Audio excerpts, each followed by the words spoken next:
మనిషికి ప్రతిరోజు fresh feeling ఎప్పుడు కలుగుతుంది? స్నానం చేసినప్పుడు. అసలు స్నానం ఎందుకు చేయాలి? ఒంటి కంటిన మురికిని వదిలించుకోవడానికి. మరి లోపల మలినాలను ఎలా వదిలించుకోవాలి? లోపటి మలినమేంటమ్మా? అంతరాత్మ.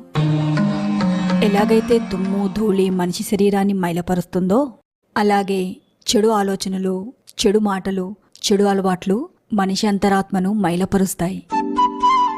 చర్మంపై మురికిని స్నానం శుభ్రపరిస్తే అంతరాత్మని భగవద్గీత శుద్ధిపరుస్తుంది. మనిషి తన పుట్టుకకు అర్థం తెలుసుకుని క్రమశిక్షణలో బతకడానికి ఈ భగవద్గీత. ప్రతిరోజు కాసేపు భగవద్గీత చదివితే మనం ఎంతో చెడు నుంచి దూరంగా ఉండొచ్చు. सबकी आवाज सबके स्वामी।